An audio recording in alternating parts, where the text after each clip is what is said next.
that populated. All right, there you go. So, welcome in, of course, here to the Rob Comrade and Kale Show. I am Rob Sanders. Thanks for joining us this afternoon, evening, whatever it is, whenever you're listening to this fine program. We're going to go ahead and get started tonight. I wanted to, Kale was telling me a story off air. It's like, no, save that. People need to hear that shit. So I'm going to set you up, Kale, and then I'm going to let you finish. Kale put out a video earlier today mocking Clemson for losing a recruit. Okay? And, you know, we can, I don't really want to get into that, but this is actually really funny. So Kale puts out a video, typical Carolina jackpot video, Kale mocking Clemson a little bit. It's what Kale does. And all of a sudden, Kale gets a wonderful message from somebody that she may have hurt your feelings, Kale. I don't know.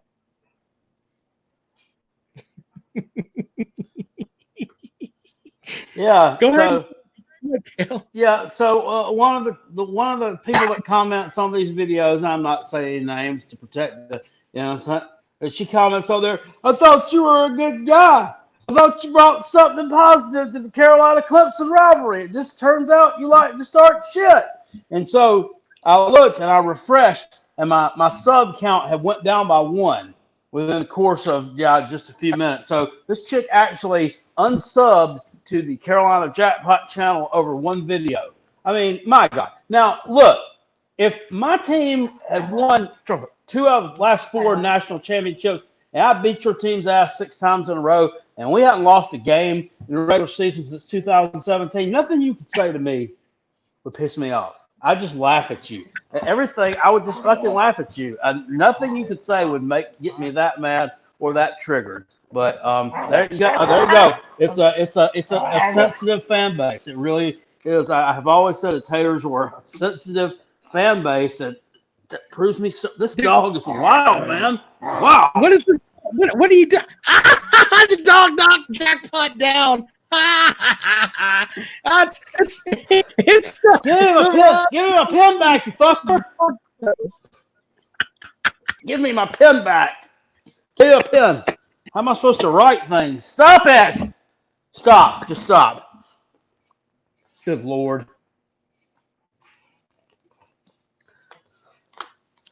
Anybody want a dog? Holy shit. Stop it. Get down, Kale. Holy shit, Kale. Stop it, so or great. You're going in your crate. Please stop. Stop. What are you? He smells something like. I ate a grilled chicken sandwich here earlier. But what are you doing? Look at this dog. Yeah. That's a big ass dog. That's a silver quarter, you fucking idiot. Give me that damn thing. Scratch your tickets with that. He ate the quarter. I was just scratched off a crossword ticket with that. He's just trying to eat a silver dollar. Please stop it. Please stop. Stop. Ziggy, stop. The Rob Comrade and Ziggy Show. Because Ziggy ate his quarter, ate his sandwich, and knocked Jackpot on his ass. Shout out to Gwen, the Comrade's coming to join us shortly. I just thought that it would be fun to tell Kale's story today about how he lost a subscriber, but now Ziggy has decided to take over the damn show. Look at the dog. Look at this dog trying to drink a tall boy. Give me that. Right. Stop it. I want to break out my play-by-play skills. Ziggy comes in, steps left, steps to the right, knocks down Kale Hall.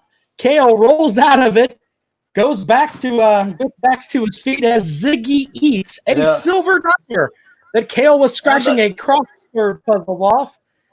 What the hell, Kale? And the dog is cycling in. Boom! Stop. Oh, now you hurt her feelings, Kale. Now you hurt her feelings. Pretty sad. Comrade says Well, computer's updating. I know. I just read that message. Apparently, in Russia, they do updates right at podcast time. It's amazing. That's How what long you have you get. had, man? Since February. I'm not mocking, but that's a big ass dog, Kale. What the hell are you feeding it? Miracle Grow? He's pretty big. Look at this. Can you see him? A big ass dog. Is he drinking your beer? Look at him. Let me remove the comment here. Look at Jackpot's dog drinking beer. He can't drink it. You can't drink that. You can't have that. Of it. You want him to calm down, Kale? Pour him some beer in a bowl. What the hell's wrong with you? Share. I share beer with you. Come on, Jackpot. I might do it. Jesus. He might calm down, or he might piss himself. I don't want to get him sick either. A bunch of beer. I just want to settle down. There he goes. He's settling down now. There you go. As we wait for the comrade, we're going to talk about Florida State tonight. I'm going to go ahead and do our one of our ads for Callaway's Bar and Grill out in West Columbia. If you live in Columbia this week, go by on Friday. They're doing a barbecue sale. Trey, one of the bartenders at Callaway's passed away last week. He had a heart attack, and we're trying to raise some money to help out Trey's family a little bit. Very sudden death. Trey was a great guy, man. He was into comic books and stuff like that. Just taken way too young from us. But go by Callaway's. You get a plate of barbecue meal for I think it's $10, or you can just go by, drop a couple of bucks in for somebody who's a good person. There we go with that. Yeah, it does suck. But Callaway's Bar and Grill. That's one of the cool things about Callaway's. Comrade, your camera's screwed up. I don't know what you're doing there, buddy. Yeah, there you go. Now it says device is not connected as we try to bring the comrade into the show. But Callaway's Bar and Grill, Callaway'sBarandGrill.com. We appreciate them. They sponsor the show. One of the cool things is, going to Callaway is almost like going to Cheers. As soon as you walk in, remember Cheers when we were a kid? Everybody knows everybody. Norm. But they have cold beer, good people, and they look out for each other, and they look out for everybody at Callaway's Bar and Grill, Callaway'sBarandGrill.com. We are waiting for the comrade to join us so we can get started on the FSU preview. Keith says at least Kale is here. Let's see here. At the comrade. I'm not sure what can you hear me? Yeah, I can hear you, but it says split broadcast app output start X. Whatever the hell you did with your camera is wrong. Well, my computer updated today, and apparently everything is screwed up. I look really good, though. I look really good. I tell you. Well, we've already had a great show without your Russian ass. The wonderful. Do you want to try to fix that or not? I don't know. Can you do something to fix that? I don't know. Hold on. Well, okay. Well, we'll give you a second. But you missed Jackpot's dog drinking beer, and Jackpot squared off with his dog, and his dog knocked him on his ass. I mean, walloped him. Oh, Kale's sitting there 1 minute, and then Kale falls back, and Ziggy's on top of him. Like, what, bitch? What? I was pretty impressed by that, by the way. Ziggy's welcome to my house. And I know you're going on vacation. Who's going to take care of Ziggy, Kale? The people that we got him from. You're not going to make your son take care of him? No. Huh? Oh, and Anderson. You're not going to make your son take care of him? That's what. When my kids get old, that's what they're going to do. Take care of the damn dogs. No. My son lives at my mom's house, so yeah. Keith says, Dobreski, update your crap before the night of the show. Dennis Wilson says he desperately has a face for radio. Thank you for that. Comrade, you can hear us though, right? Can we get started? I can hear you. Yes. Okay. Well, you just have to look at. Well, the problem was I turned my laptop on and it wanted to update. So I just got back from a baseball game with my son, so I've been doing that. Let me see. Do you see me now? No. Does it bother you that your son has more talent than you do? Right now he does. Yes, right now he does. At this point, me at 8 though, he asked me that question though. He's real aware, and he asked me all the time, Dad, when you were 8, were you better than I was right now? And I kind of, I tell him I don't really know. Got to talk to Grandpa. Grandpa has seen us both. So, and my father believes that he is. My father's kind of leaning towards the side of his grandson right now, but it's close. I was bigger. That's the difference. He's got some James genetics in him. The difference was he didn't have the size, but he's probably more talented. I was just bigger and stronger than he was at this age. So we'll see if he gets a little growth spurt. If he gets a growth spurt, then I may have to. I don't have to worry about college and a lot of stuff for him. We'll see. Well, I don't know what the deal is here with your. It just says camera output start X. Yeah, I don't know what that. I don't know. It's on my settings. Is Give it here. Well, I'll tell you what. We need to go ahead and do. Can you do our ad for Dennis Wilson for DNC Trucking and Transport? Do I have to? Because Dennis goes through the chickens right now, huh? Do I have to?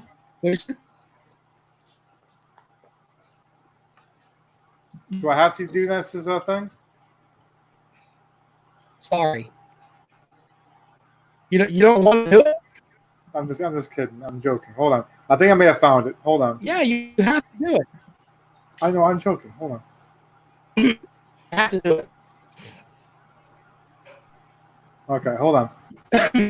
I'll read this thing real quick. Okay. I think I found it on my character. Comrade, this is from DNC Trucking and Transport. The spin zone segment with the Comrade. Comrade, real way. It sucks to be a Gamecock. Gamecock fans feel like it's a victory when a kid decommits from Clemson. It truly shows once again that we are the dumbest fan base on the planet. I bring up racial issues with the Clemson coaching staff because I'm upset that my team can't get within 3 TDs of Clemson.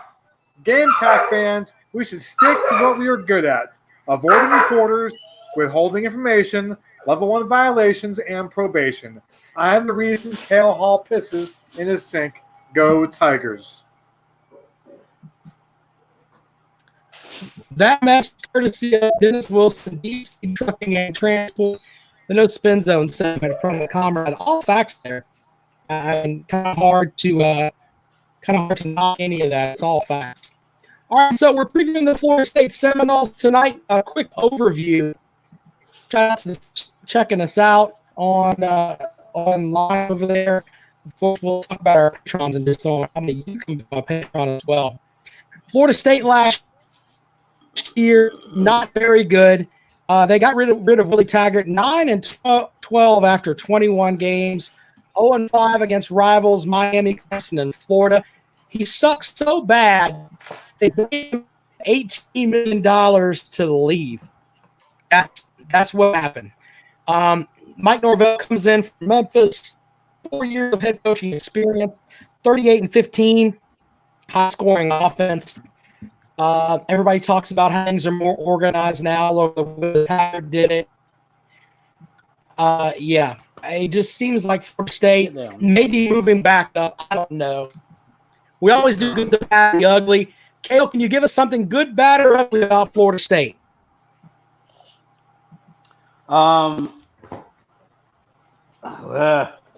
Let's see.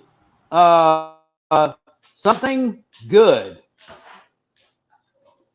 Good. Okay. Is you're probably going to only play conference games this year, which takes out 2 games at Boise State and at home against Florida. That'll probably be losses for you. In addition to a game against West Virginia, which is probably also an L.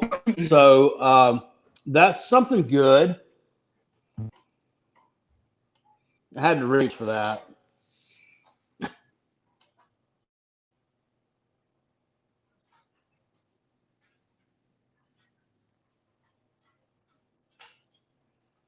Where'd he go? Well, guys, I don't know where Rob went. It's frozen up. So, what are we talking about? What are we going to talk about here? Till old Rob gets back.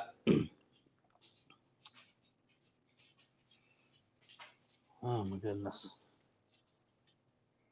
Settle down over there. It's the Kale Show. I know, right? I mean, I got the whole platform to myself. Now, this team that we're previewing tonight, about Florida State, I don't know. I don't know if I'm sold on them or not.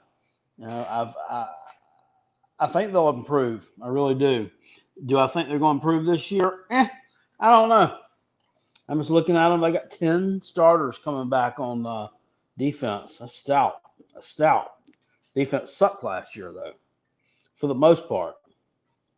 Although they did hold a high-scoring Louisville team to 24 points, and they held a high-scoring Wake Forest team to 22 points and a bunch of field goals. So, I mean, they're not that bad. What is the deal with this thing tonight? Yeah, they do have no offensive line. Kale, Conrad, can you hear me at all? I can hear you. I can now. You can see me, correct?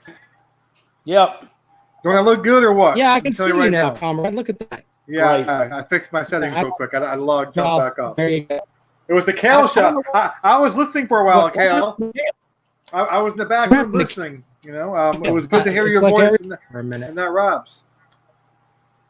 I know, right? It was good.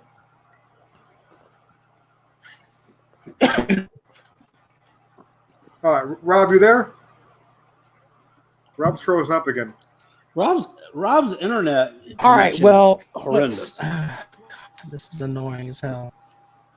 Yeah, probably I updated my computer that my default went to some kind of different camera, so I just had to go back and fix the settings of my camera. It was a quick fix. What's up, Gwen Weber? Rob's internet connection's got to be shitty as this is perfect. Like that place out there, like the place where Bobby Boucher lived at. That's right. This is perfect. It's the Gamecock Show. It's the Cal and Conrad Gamecock Show. Okay? And Rob is doing what Clemson recruits do right now. He's decommitting from the show right now. That's what he's doing.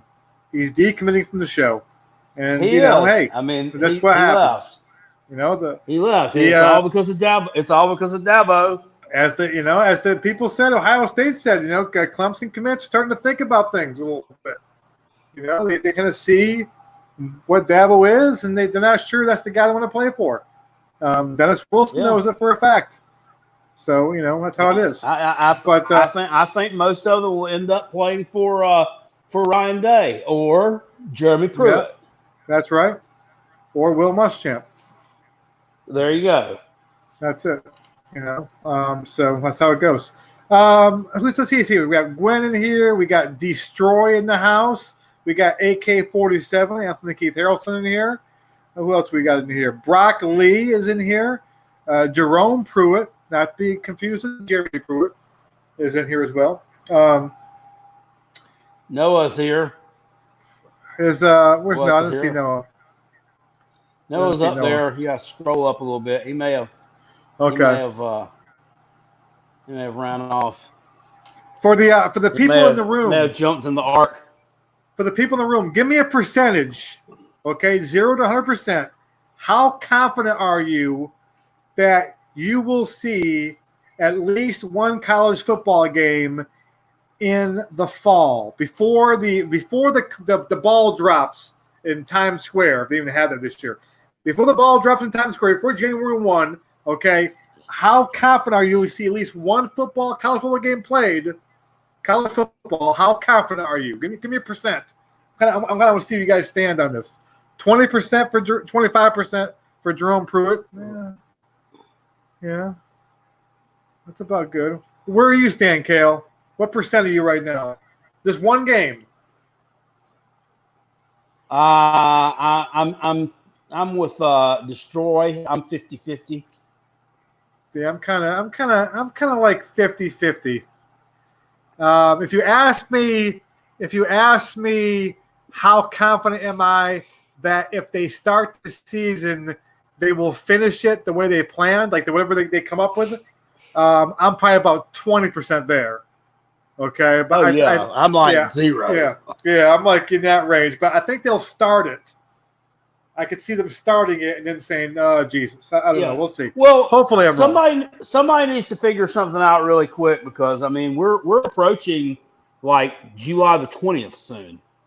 I mean, but here's the problem too. The problem is this is one of the issues that I think is going to get fixed. You know, when we go back to normal, the quote new normal, I think you're seeing a lot of issues with college sports, and that there is no one leader, right? There is no one person who says, "Okay, here's what we're going to do." Like the ACC or the Big Ten comes out, this conference games. Like there is no. It's not like the NFL or the NBA or Major League Baseball. They have a commissioner and says, "We're going to do." And so that's the problem, is that every conference is kind of looking to see. Every conference has its own commissioner. Yeah. Yeah. You need like a czar, and whatever. And I think that's going to be I think that, this is going to expose that because no one knows what to do. And no one knows, to be the bad guy or be the first person to say, you know what, we're not playing or we are playing, definite. So I think that's the issue. I mean, it's like if two of those conferences, Power 5 conferences, cancel their non-con games, then everybody has to because they're all interwoven together. You know what, though? I'm going to tell you right now. I'm not sure this will happen now, but the Ivy League plans on playing in the spring. If I'm the Ivy League, okay, forget the coronavirus, okay? Going forward, if we find a vaccine, everything's back to normal, and our lives normal. If I'm the Ivy League or another smaller conference, I play football in the spring permanently. Okay? Right. Because spring football would work. Okay? And the pro leagues always screw it up. But imagine for football fans, if you had like the Ivy League traditional spring football, I would get into that crap. I would watch all the time. I don't watch Ivy League football now because I'm busy with Gamecock games and Clemson games. But if you have an Ivy League on and a TV package in the spring, and it's Ivy League football, okay, and they play among each other and play for an Ivy League championship in the spring, that's your spring football, I would be all over that crap in the spring. Heck yeah, I'd be way more into that than I would some damn XFL bullshit. I know, exactly. So I think I'm not sure the Ivy League will do it, but I think you might have a conference or two that decides, you know what, spring football will work in this country, okay? If we don't have people who screw it up, we won't get into that today.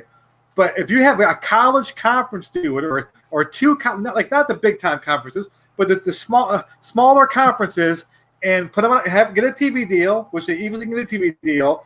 I would be into that crap. I'd have my own Ivy League team. I'm not sure who I'd pick. I'd probably but I'd be probably Princeton. I don't know, and that'd be my spring team. I'm going with the Penn Quakers. But I would do that. So I'm actually rooting for. Yeah, I know. I'm rooting for regular college football in the fall, and I'm rooting for the Ivy League in the spring and be successful. And they go, man, this is a great idea, and just have that as a spring league, the Ivy League. I'd be all over that crap, all over. Can I add something to this now that I've managed to fix my internet issues and hopefully I'm going through here. According to Yahoo Sports, the SEC had their big athletic directors meeting on Monday. You mentioned spring football. One athletic director, which they didn't name who it was, but one of the SEC athletic directors came into that meeting pushing for a spring season. So he was obviously shot down, but or maybe a she. I mean, Vanderbilt has a female athletic director, if I remember correctly. I don't know which one it was, but there was one athletic director from the SEC that said, hey, it might be a good idea to do it in the spring, but it was kind of shot down. I think that would be good for you mentioned the Ivy League, but how about a conference like the American or something like that? One of those conferences that's not in the Power 5 that would love to have it.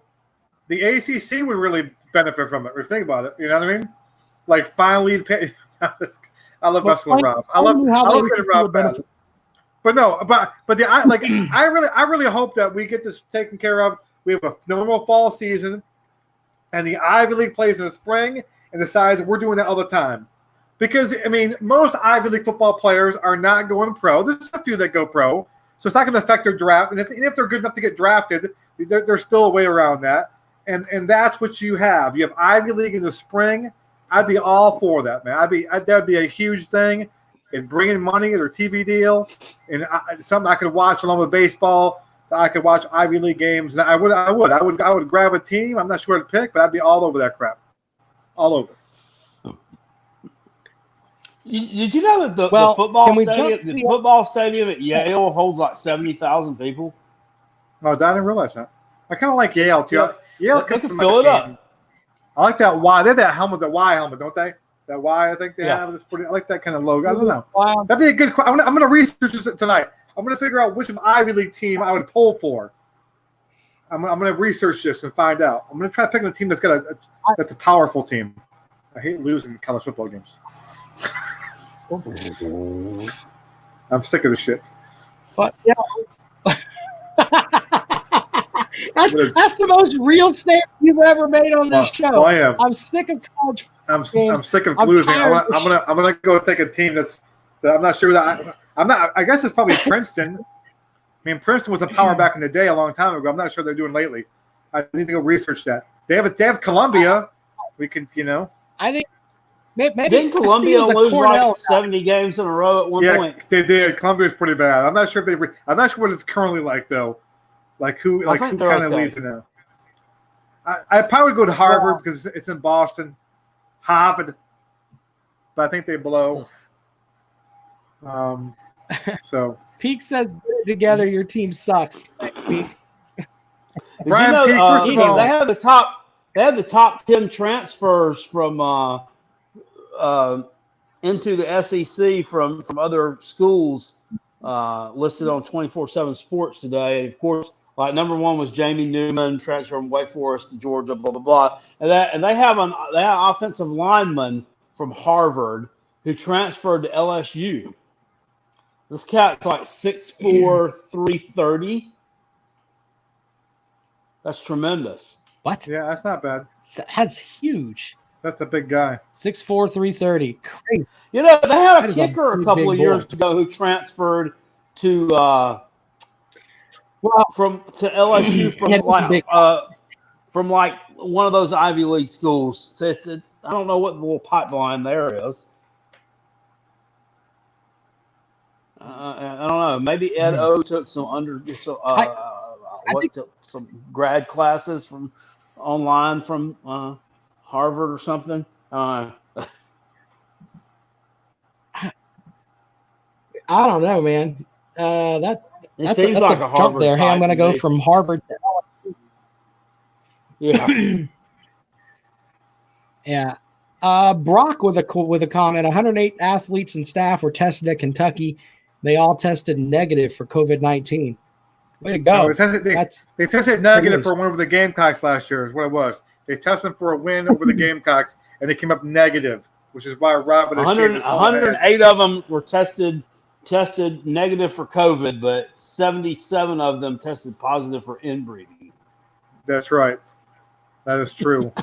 They're all related. And Trash Daniel was at the top of the heap. I don't know how anybody likes Trash Daniels, whatever the hell. That guy's a dick. He graduated, right? He's seen the last year. No. Did he get drafted? Did he get drafted? No, I don't think he did. I'd like to think he didn't get graduate. I'd like to think that Kentucky's we're not giving you a degree. He's like their version of Ben Boulware. They sent him back to Paintsville. He's going to be the mayor. He's probably opened up his own gym in Paducah, Kentucky. Come to Paducah, my gym, Trash Daniel Gym. Paintsville. Trash. Just call it Trash Gym. That's what we should call it. Just Trash Gym. Yeah, I'm sure he probably got an invite to NFL camp. I don't know. Maybe he did. I can research that. But anyway, You guys ready to do Florida State? Knock this out? Yeah. Yeah. Let's do it. All right. Florida State, before I figured out that I can't do the video cast from upstairs. I got to do it downstairs. The big thing with Florida State, they got Mike Norvell. They went 9-12, 21 games with Willie Taggart. They're paying Willie Taggart $18 million to go away. Gentlemen, we're in the wrong line of work. We need to be in the coaching profession. We need to figure out how we can get some dumb school to give us an $18 million buyout and then suck so bad that they're willing to pay us to go away. And, oh, by the way, I think he's at Florida Atlantic now. So he's double dipping. He's getting that $18 million from Florida State and then whatever they're paying him at Florida Atlantic. We are definitely in the wrong line of work.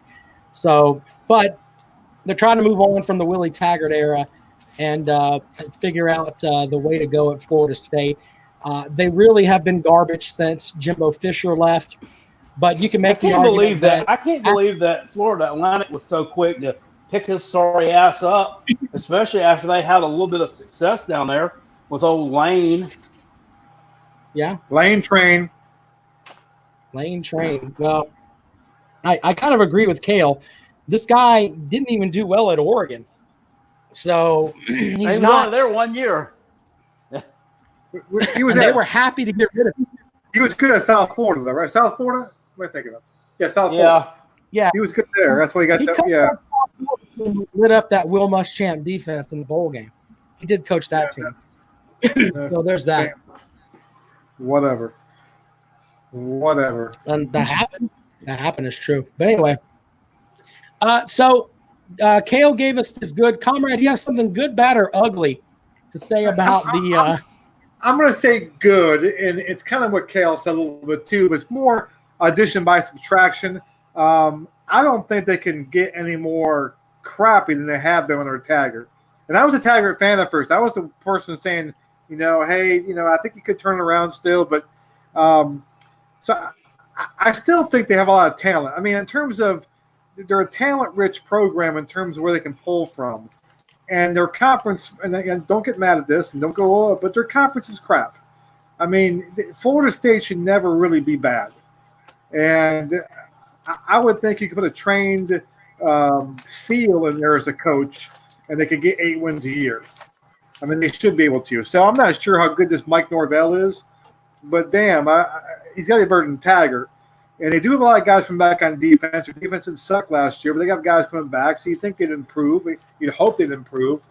And so I think they have I think there's an upside there for them just because they can't be as bad as they've been. That's my good, if you want to call it that. Well, I'm going to give you the bad at Florida State. Actually, this is kind of downright ugly. So I've got my notes here. Hold on a second. Oh, they are on the Will Muschamp plan as far as offensive coordinators. They have their 4th different offensive coordinator. If you started there as a freshman, you're on your 4th different offensive coordinator. I mean, it's the Will Muschamp plan. It's always the offensive coordinator's fault, never the head coach's fault. But they've had the coaching changes, etc. And I think when you have that many voices that are in your ear at different times, it's going to be just a little bit too much, in my opinion, to make yourself successful because there's no consistency there. So the lack of consistency, I think, is a problem for Florida State, and I think their offensive line is trash. So with that, we can move on to the Florida State schedule. We're not going to do the games that are not on like the non-conference games, right? Because in reality, they're probably not playing those things, right? No non-con on that. No non-con games. All right. So with Florida State, as I'm bringing up the schedule here, ESPN's FPI projects them before the season. They had them at 7.6 wins. So, obviously you round up, that's at 8. But it's not going to be that high with the non-conference games out of there. Non-conference, their schedule looked actually pretty decent. Boise State, West Virginia, Florida, They're not taking the SEC way. They're actually scheduling some non-conference games. So congrats to Florida State for that. It looks like their opener will be on the road at NC State. FBI says they're a 78% chance to win that game. Cale, who have you got, NC State or Florida State? Well,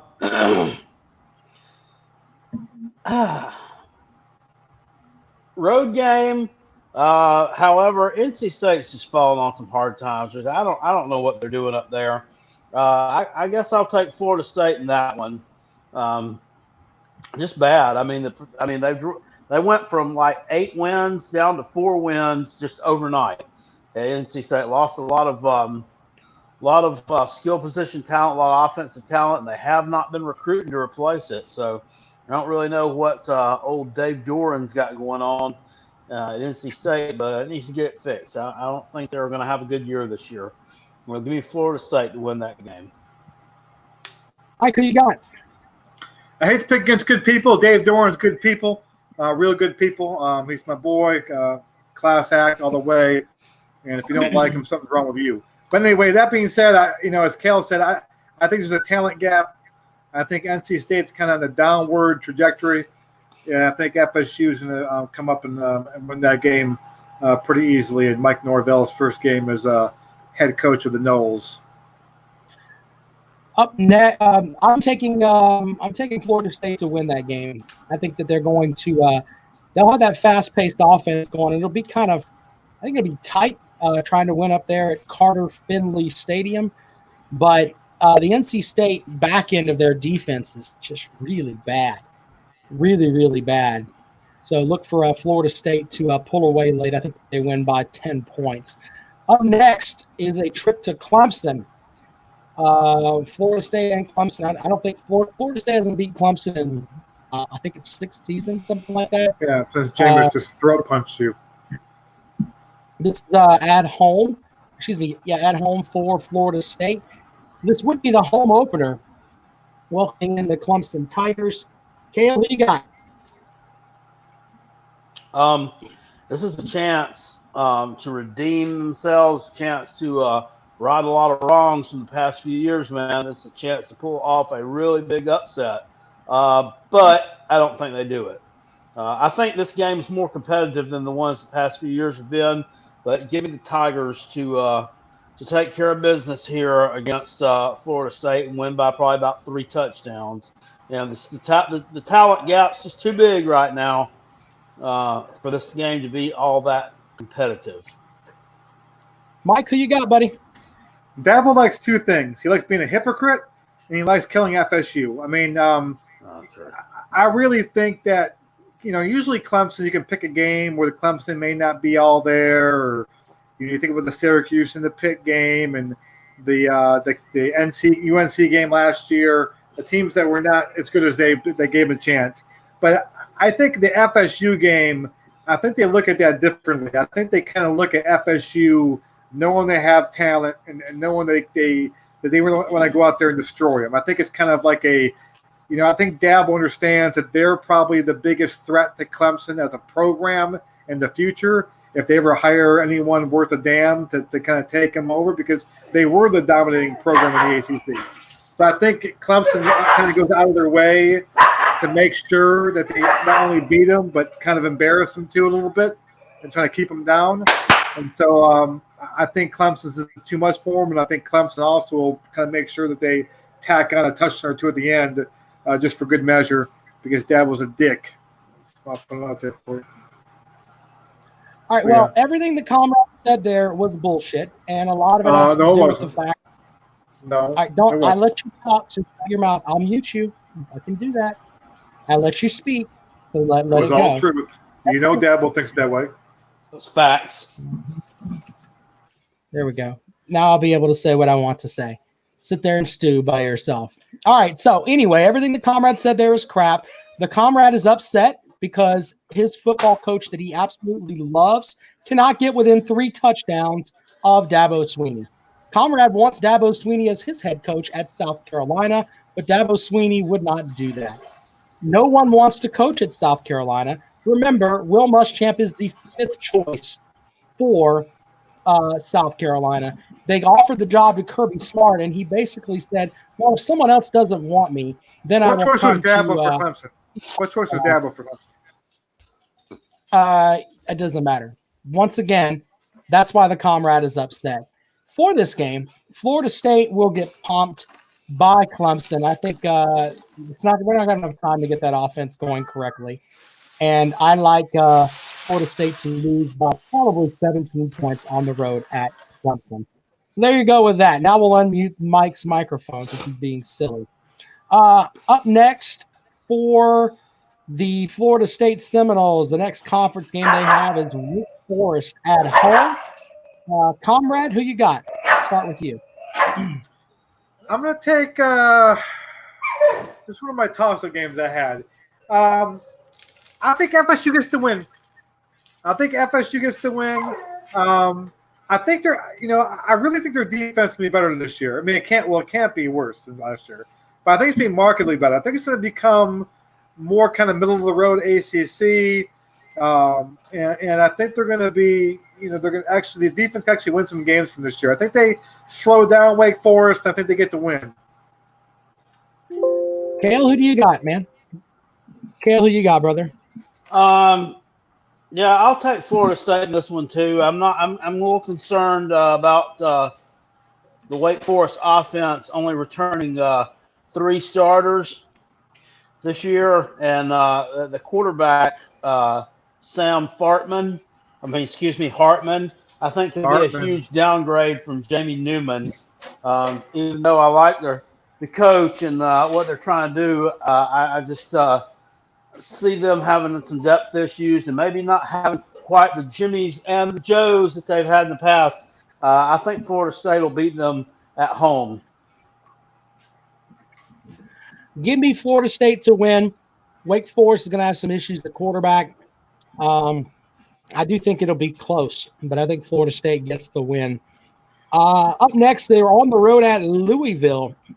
This game's supposed to be October 24th, but it may be pushed back a little bit just to the non-conference portion of it because non-conference games are gone. Kale, who do you got, Louisville or Florida State going on the road and getting the upset? I think that Louisville is going to boat race Florida State. They upset them last year. I don't see it happening this year. I think Louisville's for real. Got a lot of talent there at skill positions and a decent nucleus returning on the offensive line. So I think you'll see a lot of points in this game. Thing is, I think a lot of points are going to be on the side of the Louisville Cardinals, the home team, giving them taking the win there against FSU. And Florida State falls to 2-2 on the season. Comrade, who you got, man? Louisville or Florida State? Louisville's my team this year in the ACC. It's my team to make some noise this year. I told you several weeks ago in the podcast that look out for the Ville, and so I think they beat FSU pretty not easily, but I'll give them a little double-digit win there. And Papa John, is still Papa John Stadium, or they get rid of that guy?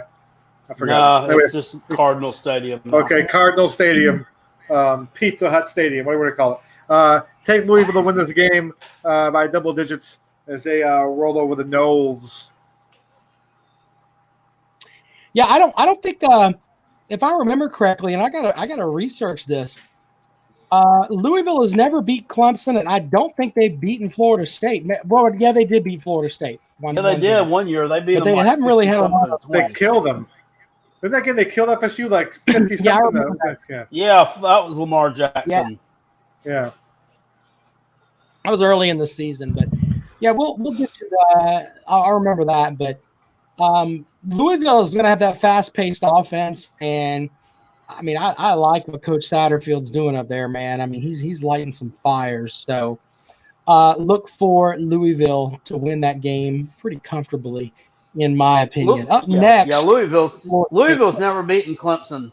Yeah, they should have. They haven't. Yeah, they haven't. They've come within a cunt hair of beating them 3 times. I think. Good Lord, I've had some strokes in those games. Jeez, bullshit. The very first time they played you people. Bullshit. You guys take Clemson so hard, like it's not a dick. I mean, it's bullshit. That's bullshit. Not bullshit. Bullshit. Clemson wins games. Bullshit. Doesn't that do look, the yard marker do? What did he do with the first down mark? What did he do that at Clemson that game? He did some bullshit. So damn, I forgot what happened though. The line judge or the person with the chains did some bullshit. Oh yeah, you know what happened. I remember something about that. Bullshit crap. Typical Gamecock fans bitching about officials. I mean, your guy playing rides him down the field, holding him, and all this stuff. But it was clear. It was clear that game Lamar Jackson was the best player in college football, which is why they won the Heisman Trophy. So, I mean, at least that. Well, I don't really care. Well, the reality is that Deshaun Watson got a ring and Lamar Jackson didn't. So, up next is Pittsburgh. That game is at home. I'm going to go first here. Pittsburgh will beat Florida State, and I think that.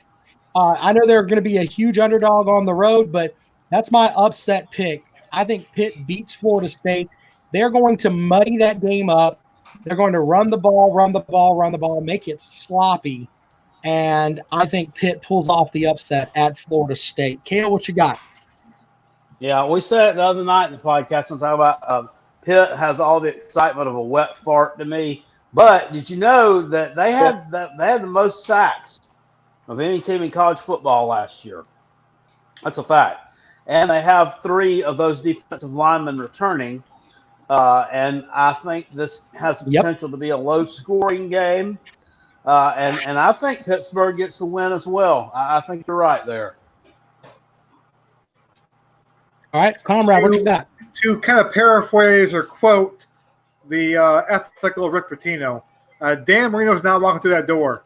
Tony Dorsett's not walking through the door. Hugh Green is not walking through that door. Alex Van Pelt is not walking through that door. John Kangemi, name from the past. Craig Ironhead Hayward. Larry Fitzgerald. Fazio is not. Okay, not walking through the door. Bill Fralick. Jackie Sherrill is not walking through the door. Not walking through that door. So take FSU to beat Pitt. Okay, in that game. Unless Pitt breaks out the old uniforms, then I might have to think about it. The old, the light blue with the gold helmets, and I might have to think about it. But if they don't do that, take FSU. Jimmy Johnson used to be an assistant coach at Pitt, like a coordinator or something. Well, listen, I think so. I'm a Yankee, as you all know, and I used to love watching Pitt games back in the day. With those players. I mean, like there was Pitt Boston College and Pitt Syracuse and Pitt Penn State and Pitt West Virginia. I mean, those were games that the Bresky household we had on TV. We didn't watch that Southern crap back then. We didn't get the games up there. That's why. So, so those are good memories. Unfortunately, Pitt is not what they used to be. So I'll take FSU. By the way, the FPI, Kale, says that Florida State has an 80% chance of winning that game, so we may be up the creek without a paddle. That's on retarded. that. I don't understand that. What the fuck? I mean, what? This team was a fucking gong show last year, in your words. What? Why? I don't understand it. I'm saying I agree with that. I'm looking at the FPI, and it doesn't make any sense. This is the same FPI last year that had South Carolina at 7 wins, and at the start of the season, and the Gamecocks ended up with 4. So. I mean, Pitt, like I said, the most sacks of any team in college football last year, and everybody knows how bad Florida State's offensive line sucks. So that's a mismatch right there. Why would they put them into 80% chance? I don't know. But maybe side note, talking about Pitt, and did you ever see the play from 1985 when South Carolina played at Pittsburgh? Did you ever see the Mike Hold touchdown pass? I did. It's a very impressive game. That was freaking crazy. Yeah, now, we still got our ass kicked in that game, but that play, that was huge. Was worthwhile. That was huge. Up next is Miami. They go to that is a conference game. They go to Miami. We may have to do Miami next week, but as far as our preview, because I think they're going to be the most interesting team there. But I'll go first. I think that Miami will get the win here. I think it'll be a battle of two dopes. It's almost like like blindfolded boxing. If we put two people together and blindfolded them and told them to box, that's what this game would be, in my opinion. And I think that Miami will have more of a knockout punch on the defensive side. Offensively, I think they're going to be hot dog water, Kale. That's a great thing, right? And I think that's what's going to happen with this game. So in the battle of the blindfolded boxers, give me Miami to get the win. Kale, who you got? Yeah, I will take Miami as well. Defensively, I think they're going to be pretty good this year. And I don't know about the offense. I mean, the quarterback, Garrett King, coming in from Houston, he can run around a little bit and he can throw the ball. So that's going to be a dynamic that they haven't had. I think that'll give Florida State some problems as well. I like the U to get the win here at home and take a second straight. Is it second, or I don't know how many straight wins it is in the series, but I think they'll take down Florida State. They beat them pretty easily last year, and I think that trend continues again. Mike, who you got? This game makes me think back to when I was a younger man, single, no kids, and more hair. And it was great that Miami and FSU were two powers and Clemson was shit.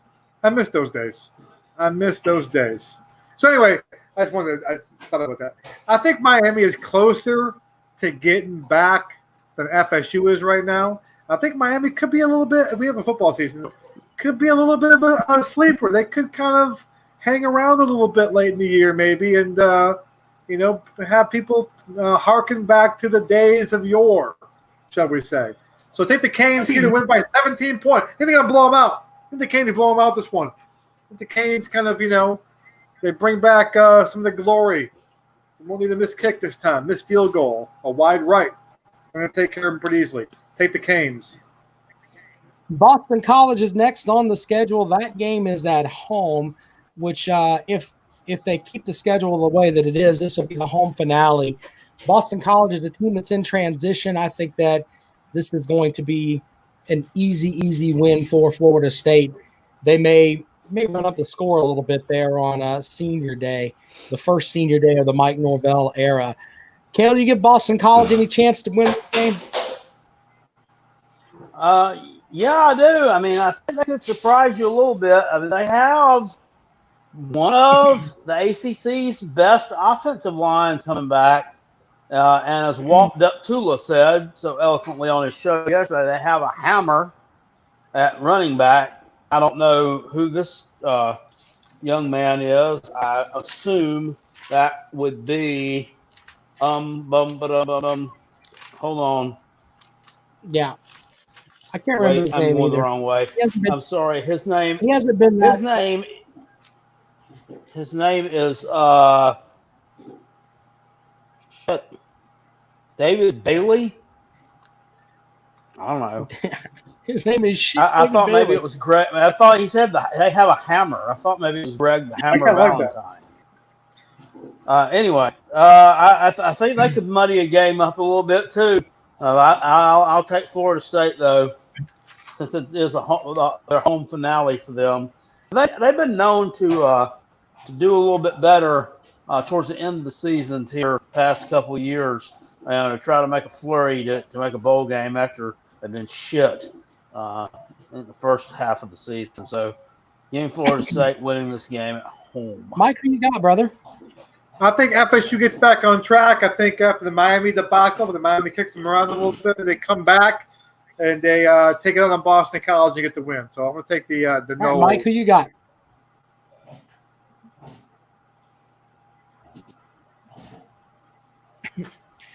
I think Boston College. Their coach may end up being good eventually. I don't know, man. You never know when teams are under transition like that. Looking at the Florida State has won 2 in a row, and they lead the series 12 games to 5. The last time that Boston College won at Florida State was in 2008. They have 2 wins total in Tallahassee. So yeah, there's that for you. Up next for the Seminoles is the season finale up on the carpet at Syracuse. Comrade, that's your homeland up there. What do you think? You give the Orange a chance here? I think the Cuse pulls off the victory. I think the Cuse probably wins 2 games all year, and this is probably one of them right here. Actually, probably less than that. This is probably the only one this year because they're not playing that conference. So I think Syracuse pulls the upset. I think FSU comes in a little sleepy, a little sleepy-walky, and the Cuse pulls off the win to get their 1 win for the season. Give me the Cuse. Kale, what do you got? No, I just don't see it. I think Florida State wins this one. I just don't see the talent. See the talent, the skill people at Syracuse to make wins over any formidable teams happen this year. I just don't. I'll take Florida State in this one. I think that they'll win this one pretty easily. Yeah, Syracuse has a good coach, but that's about it. I think Florida State will get the win here. Fun fact in this game, Syracuse has 2 wins in the series. Florida State leads the series overall, 11 games to 2. Syracuse won in 2018. The last win was in 1966. So to say that Syracuse is due is maybe Comrade's onto something. If you believe the whole thing of Syracuse is due, I don't know. That was the last time they won in Tallahassee. They've never won in Tallahassee. This game is at Syracuse, by the way. It's the Dome. It's at the Dome. They won in 2018. They beat them in 1966. What was 1966? What was the significance of that? That's the last time they beat them. Only time. Archibald Stadium. Damn, they were a girls' college then, weren't they? No, they were a power. Yeah. Oh, FSU. FSU was a girls' college. Maybe. Yeah, they were a girls' Florida school. State. Florida State was a girls' might school. Be right about that, Gale. That's true. They were a girls' college. With the 8-game schedule, they were a girls' school. They were. With the 8-game schedule, it looks like Comrades got wins over NC State, Wake Forest, Pitt, and Syracuse. That puts them at, 4-4? 4-4, yeah. Kale's got them with wins for State, Wake, and that's it. So Kale's got them at 2-6. I've got them at I picked Pitt to win, so I've got them at 3-5. No, we don't think much of the Florida State Seminoles this year, do we? No, I have them winning 3 games. Yeah, I have them winning 3 games. I have them beating NC State, Wake, and Syracuse. Oh yeah, that's and right. Boston College. I had them winning 4 games. Oh well, that's they'll be 4-4. I ain't gonna be that I've got my number now. No, I'm messed up. So we're gonna check it again here to make sure I'm right. Comrade's got them beating NC State, Wake, BC, and Syracuse. I've got them winning again. I got the key. I got beaten. NC State. I got one 3-5. NC State, Wake. Boston. You got them beating NC State, Wake, Pitt, and Boston College. That's 4 wins. Yeah, 4 wins. 4-4. Kale's got them at NC State, Wake, Boston College, and Syracuse. That's 4 wins. Yep. And then I've got them beating NC State, Wake, Boston College, and Syracuse. So, yeah, we got them at 4-4. That'd be a good season for Mike Norvell to start out, right, Kale? Not bad. I think so. I mean, it's a step in the right direction. You have a chance to win a bowl game and go 5-4. Brock says it's still a girls' school. That's kind of funny. We're going to take about 5 minutes here for phone calls. We'll wrap up this episode of the Rob, Comrade, and Kale show. Let me add the phone number over here. There you go, 803. Kale says I say this too fast. 803-470-2905. 803-470-2905 if you want to join us here on the show tonight. And while we're waiting on some calls to come in here, we have to pick up our next SEC team that we're going to do. Gentlemen, but where do you guys want to go? Do you want to do we've already done, you want to do Kentucky or you want to do LSU? We'll let you guys figure out. Do you have another team that you'd like to pick there? Let's do LSU. What do you think, guys? Yeah, let's do LSU. LSU might be interesting. The defending national champions. Who they beat last year? So we'll preview LSU on Sunday. They beat Clemson. Okay. That's the way that it was. I forgot. I mean, yeah. So we'll do that on Sunday, as you can now join the show 803-470-2905. 803-470-2905. Black Widow. What? Yeah, have you ever called into one of these Cal? shows before on YouTube? No. I have. I've called into Uncle Lou's show numerous times.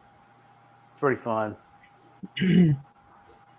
Black Widow. What's the one that says no football this year? Bullshit. What's the one that comes on after the Todd Ellis broadcast, fifth quarter, the Carolina calls? Yeah, I don't call into that show. All right, let's head out to the phones here, gentlemen. Hey, welcome into the show. Oh, hold on a minute. I got to share the audio. Hold on a second. Let me forgot to do this here. Let me share the Chrome tab here with the voice share. All right. Hey, welcome into the show. Good evening. What's up? Hello. Welcome into the show. Hey, good evening. A good show. I appreciate all y'all doing tonight. Hey, let me run something past y'all real quick. I think a lot of what's going on is kind of disappointed in the higher ups here not getting this thing done. There's obviously some logistics that's got to change in football. We're going to lose football altogether. One of the main issues we got going on is we got 100 players. We got 20, 25 coaches, and all in a small space. Well, what you got to do is you got to downsize. There's going to have to be some real radical changes, or we're going to lose football altogether. Well, what do you suggest that changes do you suggest that we make? I mean, do you have an idea of what you think we have to do? Well, for one, I think what we need to do is maybe go down to, I mean, a lot of people don't like this idea, but have a situation where you go down and you get out of the pads, you go down to like a 5-on-5. You don't have a center anymore. You don't have any linemen. You have a quarterback that has so much time to throw the ball. You got 4 receivers, 5 defensive backs. It's a fast-paced game.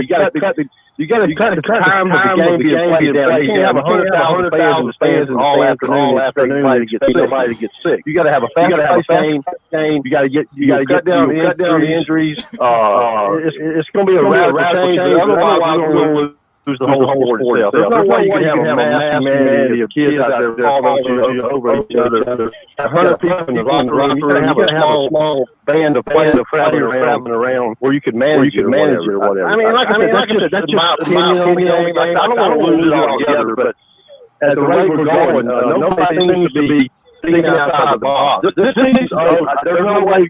In Texas, they're talking about no crowds of more than 10 again. How are we going to have 2,000 people? It's not going to happen. And so the longer higher ups put decision makers off and don't look to the future of how we can change the game, then it's going to go away altogether. I don't want to see that, but I'm afraid that's what's going to happen. All right. Hey, man. Appreciate you joining us on the show this evening. Interesting point there. Okay, well that just Comrade, you want to scrambled my respond brain. to the caller? And okay.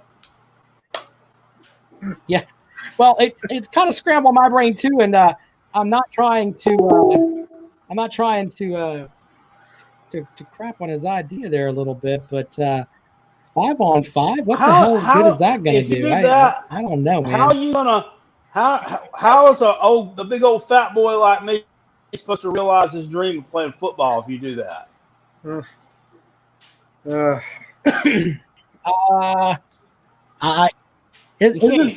don't know. I mean, maybe he's right. We got to think outside the box. Hell, I don't know. That's interesting. I think that there may be some validity to what he said about there may not be a season. I think that's maybe valid, but yeah, I don't know where he was coming from with that. But hey, we appreciate him, man. He listens to the show every week, and we appreciate that. All right, so next week on Sunday we're going to do the LSU preview. So Jerome says that didn't make sense on the sideline there. Jerome, I don't know where he was going. Go ahead. Let me ask you guys this question. A friend of mine, well, actually, that is one of my bosses at work, has sent season tickets to Tennessee games, and he was complaining about how they also sent him virtual tickets. Like, they're not doing printed tickets there this year. They just sent him virtual tickets. He has season tickets to the dump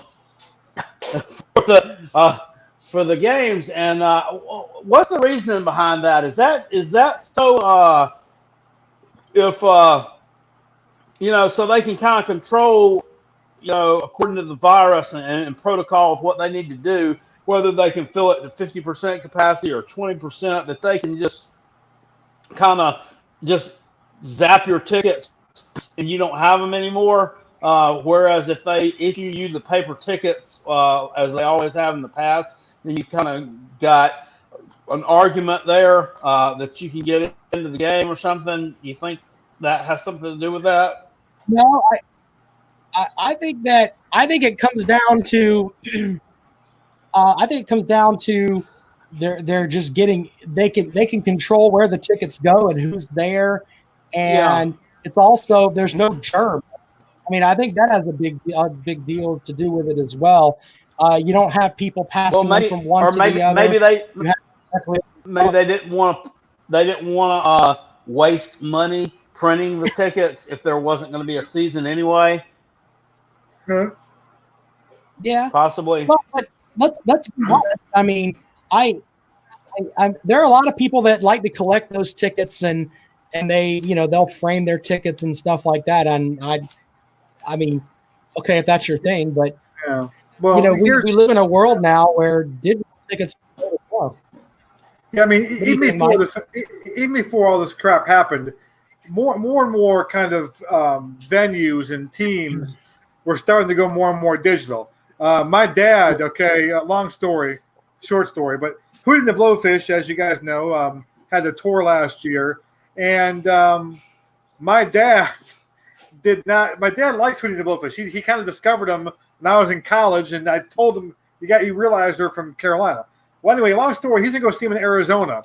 He didn't go because they did not have a ticket scenario. It was all digital tickets. My dad's like 70 years old, like, screw that crap. I ain't going to know, like he thinks he's always being scammed, And so a lot of venues and artists and some pro sports teams. I mean, there was a team, I forgot who it was now. It might have been the Vegas Raiders. It could be the Las Vegas Raiders. Before all this stuff happened, they announced that they were not going to take any cash inside their stadium. I think it was the Las Vegas Raiders. Might have been the Niners. I'm not sure, but that's before. This is all before the pandemic. So more and more places are going to more digital stuff, and the reason for that is they can track it. You can't scalp your tickets. You can't, for terms of money wise, if you got, high school kids and college kids working the concession stands, they can't pocket the money, okay, and steal cash and put $20 in their pocket, okay, and say, oh, I didn't count right. Everything is digital. So this was kind of a trend going on before the virus happened, and I think you'll see it now more and more afterwards because now there's that other element of the fact that you're not touching things and it's less of transmission. But this was kind of a trend that was going that direction anyway before we got into this crap hole. The only thing I don't like about it is that, there's a section of folks that, you can go down to, and I use South Carolina as an example, but you can talk about any college. You can generally go like right at the start of the first quarter and get a ticket for $20 or whatever to go into a game. And that's how a lot of people end up going to games, and that may cut down on that. But from what I hear, they can digitally transfer these to anybody that's got a cell phone. Yeah, so you can do that. Yeah, that as well, but I don't know. Yeah. And Broccoli's an SC student. He said that virtual tickets aren't that bad. You get a screen with your seat number and a section of QR code. That's correct. My wife, I'm not going to go into much details. My wife works for the great University of South Carolina. And because she works for them, she gets tickets to events and games. And she doesn't like going to games, so she gives them to yours truly. And I get them on my phone. It's all a little app I pulled up. Sometimes I forget her password, and I have to sit there and text her and go, I can't get in. It locked me out. What's your damn password? So I can get my ticket out. But, I've done it before. So, yeah, I haven't had an actual Gamecock ticket in a long time. For the past 2 years, every game I've gone to, baseball, basketball, football, has all been on my phone. I give it to the person there, and they scan it, and I get into the stadium or arena, that whole thing. So it's kind of the way things are going now. Yeah, I think that's the way they're going to do everything, like even credentials and things like that. I think it's just going to eventually be on your phone.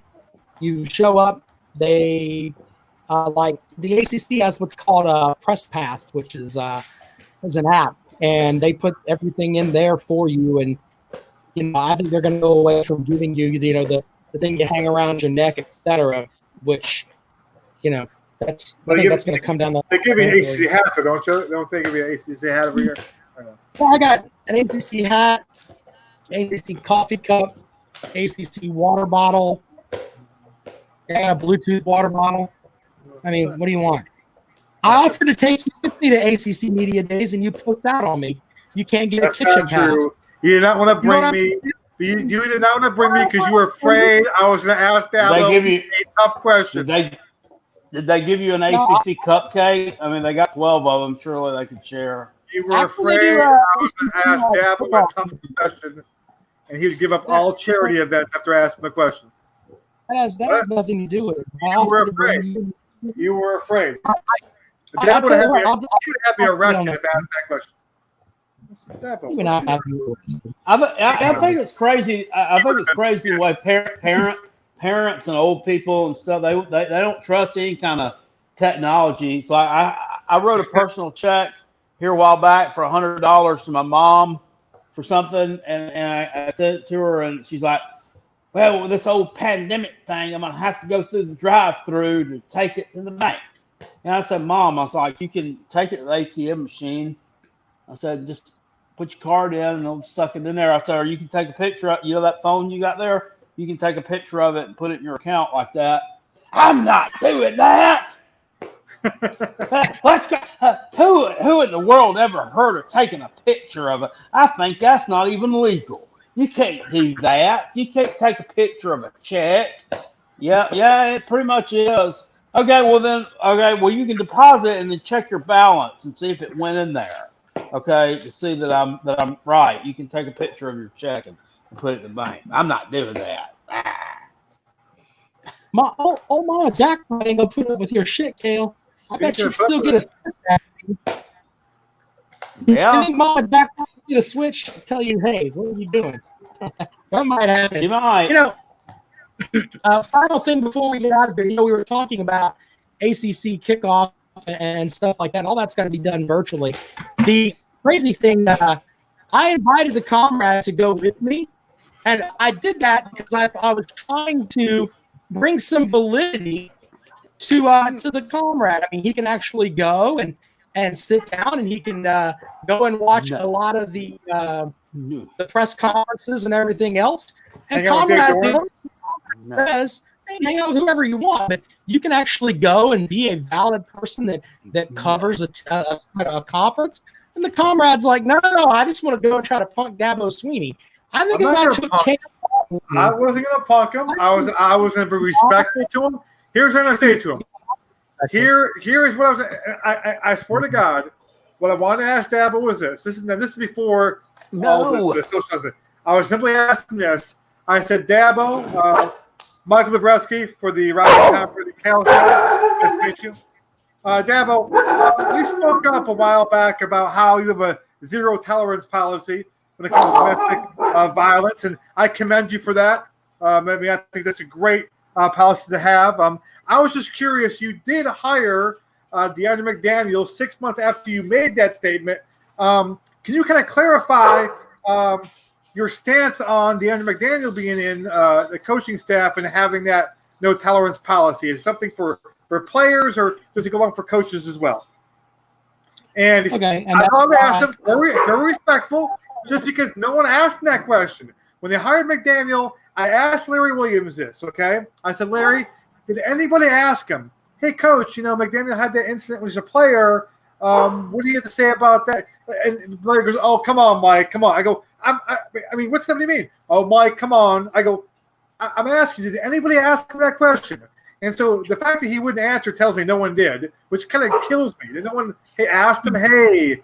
I mean, because you could ask him and give him a chance to praise DeAndre McDaniel for turning his life around. A chance to go, oh, yeah, DeAndre, he's married now. Get a chance to rain these greatness all over DeAndre's life, okay? But don't even ask him about it. Why? It's a little close-knit club, and it's known you can't ask Dabo any tough questions. And if you do, he'll threaten to not do charity anymore. You can't ask him anything. It is tough. So if I'd asked that question, and I would have been respectful, I would have kissed his ass first. I'd have been Dabo, congratulations, season last year. I would have kissed his ass, commended him on his policy, and then simply asked about McDaniel. I'd have been respectful as hell, because I'd be filming this shit too. And I guarantee you, he would be like, who the hell are you? He'd have been all pissy, wouldn't have answered it, walked away, the whole thing, because that's how he is. He's got thin skin because he's protected in a little cocoon. And that's a fact. That's a fact. Well, but I let you go and have your spiel there. Okay. But the comrade offered him to go, and he wouldn't go. Next year, I might take Kale with me and let Kale be with get Kale credentialed. And I bet Kale would be more respectful and have better questions than you would, comrade. Just saying. That question was a perfect question right there. Respectful, perfect question. I wouldn't try to punk him. I wouldn't try to control him. I would have been respectful. I would have praised him. Do you think that question? Now this is 2 years ago. Now, do you think that question is troll worthy? No, that's a valid question. No, it's not a valid question. That's not a valid question. You give a big speech. You give a big speech about zero tolerance. Let me help you. Let me help you a little bit here, because you have serious issues with this. If we had ACC kickoff this year, a valid question to ask Coach Dabo Swinney is, Coach, you had some instances with racial issues with Coach Pierman was still on your staff. Do you think that the racial issues that happened with him using an N-word with a player a couple of years ago, which found out from earlier this offseason, do you think that's going to affect your recruiting and the ability to have black players coming to Clemson? That's a valid question. I wouldn't ask McDaniel a question now. This is 2 years ago. Okay? I'm saying I would ask. That's a valid question. Okay. What you were talking about is from fucking decades ago. I mean, Jackass. It was 2 years ago at the ACC thing I was asking about. Okay? Your mouth is DeAndre McDaniel. You could have went. You could have 2 had years ago. I wouldn't ask him Right. that now. I'd ask him this. I'm talking about 2 years ago. That's what I do. You said at the start of this. Here's what I would ask him. And then No, it's I said 2 years ago when you wanted me to go. This is what I was going to ask him. This was 2 years ago. That was my plan. When it was still in the news. When it was still the whole thing. Now, that question right there is the question I ask him now. And he would get pissy. Yeah, well, you're welcome. I wrote it for you because I don't think you're intelligent enough to come up with that. He'd get pissy. He would get pissy, and you would not ask him that question. You would have the balls to have that question because he would get pissy, and your fan base would turn on you. And you've seen it before. The Clemson fan base would be like, Rob he's turned against us. How dare he ask that one that question? And you know they would. You would get shit on Twitter. You would get hate on. Don't admit it. You would get all kinds of crap on Twitter. ClemsonJunkies.com would have your picture up and public enemy number one. This journalist. Will you let me speak or not? Oh. You know that. Okay, go ahead. Okay. God dang it. That was great, Kale. The reality is with that is that I have that question because it's something that I have written already that I was going to ask. And I do know that on Twitter I would catch hell for that. Oh, yeah. Because you should not understand those tough questions. Hold on, let me finish, dude. I let you rail. Let me finish, for God's sake. All right. I caught hell because I was one of the first people to put the Danny Pearman story out there. I was one of the first. And they were listed. I could read you. I could show it to you right now if you really wanted to see it. Let me see if I can put everybody here. But it was basically the program. It was basically how do you justify putting this N-word stuff out there? And I got that message from a lot of Clemson fans. You weren't protecting the paw, Rob. You must protect the paw. Right. But I did ask Levon Kirkland. Of course, he's in the Clemson Ring of Honor. I had him on my radio show. And I asked him if he thought if he had a son that he was going and Clemson was in the mix, is that something that would affect his mentoring of his son about going to Clemson?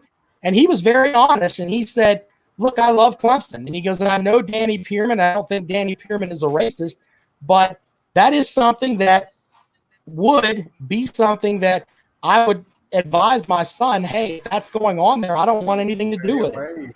Stay away. It comes from a guy that's in the Clemson Ring of Honor. So it's not that far-fetched, but it's stupid of you to think that I won't ask tough questions. I don't give a shit. Because I have them you have to. You realize that, though. If you ask that question, you will never get an invite to play basketball at Devil's house. Okay, well, and that was the next thing that I was going to bring to you. Do you think that? Do you really think that I give a shit about all that? I mean, let's be honest. But okay, listen. I know you're different, but am I correct in saying that Dabo is real sensitive, and the reason why he's sensitive is because he's in this little cocoon, and the people who cover him, not even the people who cover him, protect him. Their mission is not to tell the story. Their mission is to protect the paw. Their mission is to play basketball at his house, to fondle his nutsack, okay, and make sure he's okay. And they'll never ask that question. Dabo could go kill somebody. He could kill somebody in front of Quackenbush. Okay, he could murder somebody in front of Quackenbush, and Quackenbush would not open his show with it the next day. He said in Clemson news yesterday, it was a great day with Dabo. You know, I'm not going to speak for Quackenbush or any of those guys that do that stuff. I can tell you this. Am I right? Am I right? Let me finish? Okay. Can you just let me finish? Am I right? But don't be right. Am I right? Holy shit. Don't sit there and go, I'm not going to speak. Am I right or not? Will you God damn it, Mike. Conrad, you are correct on this. You have nailed it. No, I want you to on the show because in the text you do. I want you on the show to say, Conrad, you've nailed it. Yes, you are correct. No, it's a sick little cult up there. Will you let me finish my statement, sir? Can you be quiet for just a second? Thank you. There are a lot of people that are up there in that Clemson press box that are completely biased towards the Clemson Tigers.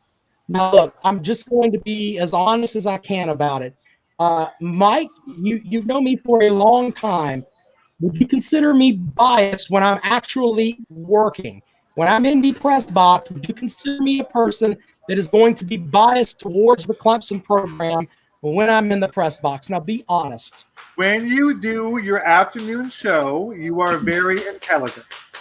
When you do this show, you're in a press box, which you do it for your afternoon show. When you're working for iHeartRadio in that capacity, you are very intelligent and unbiased. When you do this show, you got shit for brains, but that's okay. It's okay. All right, but I do think that people that are up in the upstate, especially at WCCP and stuff like that, those guys are completely off the rail. And what Mike said, there is some validity to it. They want to be Dabo's best friend. And even if it's not being his best friend, they want to be it's sort of like The West Wing, the old show that was on NBC that I like a lot. But they had like the White House press secretary, and she had certain reporters that she would drop stories to. That's kind of what they do with a lot of football programs. And they give them certain things to certain reporters. And I think that a lot of people want to try to have the inside scoop that they can drop stories and stuff like that, and they can draw traffic faster. But there are a lot of people up there that are completely biased towards Clemson. And I've seen people in the at the ACC championship game with Tiger Paul, polo shirts on. Mark and Ryan. It's like, what? I mean, you can't do that. No, but Mark Ryan, Mark Ryan is a putz, but he actually works for the Clemson Radio Network. So if he's in the press box, he has a right to be there. But I'm talking about people that work for, websites, newspapers, etc. Mark Ryan really work for Clemson. You don't say biased. Anyway, let me tell you the Qualcomm story real quick, okay? Here's the thing. Don't lie to me on Twitter, okay? Because I remember everything like a damn steel trap elephant, okay? So the story for the new people in here. All right, I got a tip from somebody. I'm not going to say who. You probably know him. No, we've already talked to you. I know, but people haven't heard this whole story. So I got a tip that Dabo invites members of the media that he likes, the people who scrub his balls for him, to come to his house and play pickup basketball games, okay? This was secretive. This is not something that was publicized, okay? And so I got word of this, and one of the people who played basketball there was Qualkenbush. And so on Twitter, I used to kind of jab him a little bit, like, hey, Qualk, you play point guard at Dabo's house, you play two guard, okay? And he'd ignore me sometimes, and I did a few more times, and finally he goes, oh, you think you know everything, don't you? I go, I know you play basketball at Dabo's house. He goes, you don't know shit. That's a lie. That's a damn lie. Well, like 4 months go by, and then it gets kind of reported that they actually go and play basketball there. Like it's actually a thing. Okay? And so then I give Qualkenbush another hard time on Twitter, and he goes, Nate, I go, Quack, at least you're not lying about it anymore, that you admit you go play there. He goes, tell me one time I lied about it. I always admitted that I played there. And I pulled up a screenshot. Oh, actually, it says right here that I don't know what I'm talking about. I'm a liar. And he blocked me like 3 seconds later. Okay? Don't lie to me, damn it. Don't lie to me. Well, yeah, a little bit more behind that is that I was at the reason that we had that info was because I was at ACC kickoff, and I ended up for some reason sitting at they have like a big dinner, and you go to this dinner, everybody from all the media outlets go, and it's like a big networking thing. So I go to this dinner, and Kelly Gramlich sits next to me. You know, she's Quack's co-host, I think, up there on WC Crap Radio, and she goes, man, we were at she just starts talking about we were at Dabo's house the other night, and we were shooting threes and playing basketball, and he was shooting them left-handed because he was trying to give me a chance, and I'm like, what? I'm sitting here and I'm literally like, what in the hell is this? And by the way, Kelly Gramlich was one of the best 3-point shooters in Clemson history. It's funny to think that she had to have a Dabo Swinney shoot left-handed so it would be, evened out for her, which I thought was kind of backhanded, but that was an interesting story. She was the white Asia Wilson. No, she was a two guard. She's just typical. No, she was just a short. She was a short two guard that could shoot the three. Hey, but can I answer a question from Glenn Powell? Yeah. Answer this question from Glenn Powell real quick. Why is it a big deal that Dabo plays basketball media members? Why is it a big deal, Rob? Okay, I'll tell you exactly why it's a big deal. It's not a big deal if you have your media event and everybody is there and everybody plays basketball. This was something completely different where media was at his house like they were his friends and they were playing basketball late into the evening.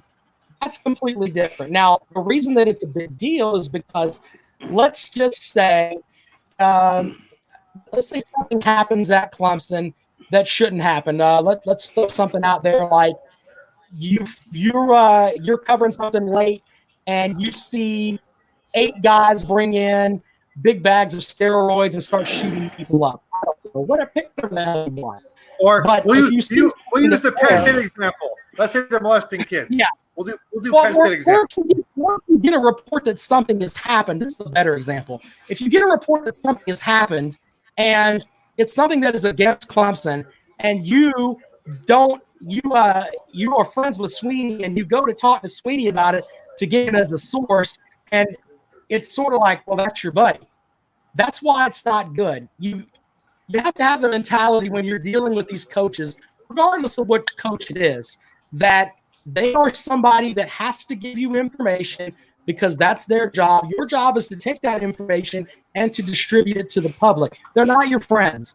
You can respect them and everything else, but the reality is you're there as a journalist to give the exact story that doesn't have a slant. I do sports for the South Carolina Radio Network every day. If you listen to anything that I put out there, there's no slant to any of it. It's right down the line exactly what happened to the best of my ability. That's just the way that it is. There are people that want that have a relationship with not just Dabo, but other coaches from around the country that it just doesn't they're not supposed to be your friends. There's certain people that are like, I just checked Dabo Swinney. I love when people that consider themselves like, the end all be all when it comes to Clemson media. They're like, I text Dabo Swinney and he texts me back. I'm like, hey, what the fuck? Are you serious? That's not how it's supposed to be either. You text the SID. The SID has somebody call you. That's how that works. I mean, that's just the way that it is. You're not supposed to have that close of a relationship. So there's everyone get on Twitter and harass Quack Talk about, he lies and he blocks me and he's full of crap and I own him. That's all. And by the way, quickly on that, I have a sports talk show every day, Fox Sports Radio 1400 in Columbia, and if you block somebody on Twitter and you're someone that is on the air, if you worked for my boss, he would fire you in a nanosecond. And that's not a joke. You let somebody troll you on Twitter. If Mike is trolling me, hardcore trolling me on something on Twitter, he knows I'm going to ignore him. I'm not going to acknowledge whatever the hell it is he's got out there. I'm not going to delete the tweets either. He can say whatever he wants. But to block somebody on Twitter, which is what Falkenbush does, which is what Mark Ryan does, which is what a lot of these guys do because their little pissy egos are in the way. That's shitty. Walt Deptula is terrible about it. It's really, really bad when you're blocking, other people, and especially like, and I'm not trying to mock Mike here, but Mike literally goes to Twitter to troll. So it's like, what you're going to get. If you read any of his tweets that are against Clemson, it's all trolling shit. So you just ignore him. I threw a line out there. A little line. Well, he actually blocked me a few years ago. Yeah. How could anybody block Carolina Jackpot on Twitter? He blocked me because he at one time he was riding Georgia Tech nuts pretty hard. Back when Paul Johnson was there, he was just always caressing them and giving them props. And after they lost that season opener and that Chick-fil-A kickoff game to Tennessee, what was that, like 2016 or something, I think? Yeah. Anyway. Yeah. I was just finding under one of the tweets he was talking about the game, and I just said something about, I said, can you be a fan of a team, I said, that just lost to a team that carries a trash can on the sideline? And he blocks me for that. So last summer, I got unblocked because they had an amnesty day. This is gay. They had an amnesty day where you could text Ramona your Twitter handle, and he would unblock you. Okay, I have two things on this. One, Kale, is this a real story? Yeah, it is. You bullshit? Yes. This is true. No, I swear. I got blocked too, and then I got unblocked through amnesty, and I got blocked again like 4 days later. Both of you shitheads actually bought into him trolling you. Hey, I blocked you, but you text me and I'll unblock you on Amnesty Day. I'm ashamed of both of you. And then I got blocked again 4 days later. I want to see how long it would take. And I didn't see anything. I don't listen to him. I think Cal told me some of his predictions before, and so I just would go and tweet him like, "Oh, like that prediction you made." I forgot what it was, and he went blocked again. All right. Well, I don't listen to him. I never listen to the guy. I truly have nothing. I can tell you my Qualkenbush, another little Qualkenbush story that I've never shared. I think it was, I had to, I worked with Lawton Swan from Clemson Sports Talk, and I had to fill in for him one day. And I went, he had Qualkenbush scheduled to come on his show one day. So I had to do an interview with Qualkenbush since he already had it booked. Lawton couldn't, there was something with Lawton couldn't be there or whatever. So the first thing that comes to my head is, Jesus, I don't like this motherfucker. That's the first thing that comes to my head. But I'm professional when I'm on the air with my radio show. And this is for Lawton, who was one of my best friends, one of our patrons for the show. Even the comrade can listen to Clemson Sports Talk. He won't tell his friends about it. But Lawton does put on a hell of a radio show. Lawton asked me, hey, I need you to do this interview. Yeah, Lawton's very professional and does what he's supposed to do. But I had to interview Qualkenbush. And the first couple of things that came out of his mouth, I decided, you know what? Instead of just serving him up softballs and letting him hit him out, I'm going to volley with him a little bit. And we went back and forth on several different topics.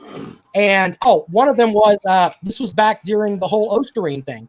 And I just told him, I said, look, he just tried to blow it off as it was nothing. And I said, look, do you think that maybe Dabo Swinney shouldn't have said something?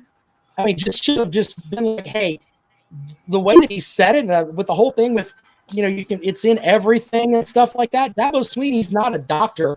Do you think maybe he should have pulled back on that, or maybe come out later and said, hey, what I said was maybe not completely what should have been put out there for the Clemson football program? And then there was just this about second and a half of silence. And you could I could just hear him seething through the phone. Now, what I said to him was completely legitimate. I mean, he went on and on and on about what happened with this and what happened with that. And I said, I don't think the message that came out from Clemson from the Cotton Bowl was exactly the kind of message that you want. And he was like, well, what did you expect him to say? And I shot back at him. How about we're doing the best we can with this testing? Our athletes don't know how they got it into their system. We're going to do all we can to check and make sure that any supplements that they got from our program do not have Osterine in them. But other than that, I really can't tell you anything. That's a more valid answer than what Dabo Sweeney's talking about. It's in hair cream and everything else. Right. And you could tell he was pissy with me. But that's the kind of crap that you get. And it's disgusting. And that's why I don't like where any school has a flagship station and they are so scared to offend the football coach or whoever. It's just not good radio, in my opinion. And I know some people like it. There are people that listen to the WC crap radio in the upstate and 107.5 The Game here. But to me, it's terrible because there's such a bias that it's just hard to listen to. There you go, that. Oh, Glenn says, I lost signal right as you started to answer my question. Just for Glenn, to repeat for Glenn, just go you back. can't be friends with the coach. Yeah, you can go back and listen to it. You can't be Good friends stories. with the coach. Good stuff. There we go. So, Rob, on 107.5 in Columbia, they don't give Muschamp crap for being a shithead?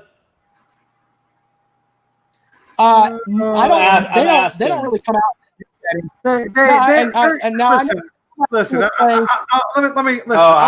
I'd get fired from there the first day. I listen to 107.5 The Game every day. Okay, when I'm driving around, that's just so. This fucker didn't listen to my show. My issue with 107.5 The Game is I'm not going to name names, but they've got some people on there who don't really know. They don't know a whole lot. Like the things, it's their job, and it seems like they're not really prepared.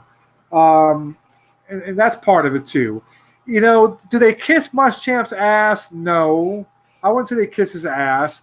Do they come on and say he needs to be fired right away? No, but they're pretty clear that he has not done the job that he was hired to do, and it's pretty clear that he's on the hot seat. All those things. The best show on that station is at 4:00 with Heath Klein.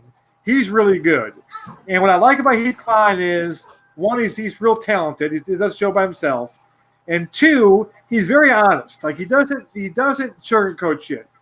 And when people overreact, saying the Gamecocks are great, he comes back and says, "Let's coach slow down." When people come in and say the Gamecocks and they go 0-12, he's like, "Listen, let's He's very kind of measured in that way. He doesn't kiss the Gamecocks' ass. He's a Florida graduate, okay? He's got great Spurrier stories because he covered Spurrier at Florida and covered him at Carolina. So when Spurrier was coaching here, he had a lot of good stories in terms of he was good at comparing Spurrier at Carolina and Spurrier at Florida because he covered him at both spots. So that's pretty cool there too. So that's the show worth listening to. That I look forward to every day. The other shows I listened for a little while. I got to turn off. They annoy me, except for Tommy Moody, who's great. He's really good. Okay, let me give you my thing with them from somebody who actually works in the industry. Okay, here's the thing with the morning show, and this is something that I've told them to their face. It's not like I'm hiding behind it. They all used to work for us at iHeartRadio. They all did. Okay, Will Gunner, Tim Hill. Tim Hill used to do a show with Matt Berry, who is one of the lead anchors for SportsCenter now. They used to do a show called The Matt and Tim Show a long time ago on Fox Sports Radio 1400, and they would do poll questions every day, and I would write their polls for them, okay? As far as on the radio front, they learned from the people that I learned from, and I helped them help build their shows. Jonathan Reynolds used to do a show with Will Gunner. Will Gunner is a guy that, if you sit him down and hold him down, he'll tell you his dad is the president of the Gamecock Club. His dad wanted him in at 107.5 The Game, and he eventually ended up going there because he's a Gamecock apologist. That's as real as we can get.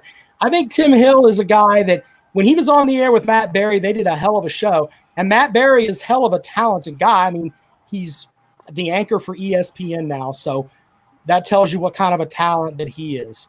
But as far as Tommy Moody is I had to go, it was about, I don't know, like right before the pandemic, like right in the middle of baseball season. I met with Tommy Moody, and I told you about this, Mike, right? I had a drink with Tommy Moody one night. He's one of the nicest men on the planet. I mean, just absolute nicest men on the planet. As far as his show goes, he's great in baseball season. I don't really know about football season. Heath Klein, if you told me I had to listen to a show, I would probably listen to Heath Klein. Even though I don't really like his show, but if you told me as far as the best show on the station is the Heath Klein show, but I'd probably go with Tommy Moody as long as he had somebody to guide him and it was baseball season. Tommy Moody is outstanding. But the reason that they sound so unprepared is because they don't prepare. That's the big thing with them. They don't prepare. And they just think they can just walk in and do their thing. And they can live with that because they have the Gamecock radio contract where they're going to get Coach Muschamp for interviews. They're going to get Coach Tanner for interviews. They can get Don Staley. They can get Frank Martin and all these guys and have them on their shows, and that brings validity to their shows. So, I mean, it's sort of like having a 5-foot step and you're slam dunking. You don't really have to do much to put some good radio on the air, but it's the same way with TCP up in Clemson. It's the same theory. I don't agree with it at all. I mean, you should be independent and do your own thing, and that's just the way it should be. But I know that you do listen to my show, for God's sake, Mike. You try to support the program, right? You're not listening to Heath Klein from 3 to 4, for God's sake. No, Keith doesn't come on the 4 o'clock. Holy shit. Keith does not come on the 4 o'clock. He comes on 4 to 7.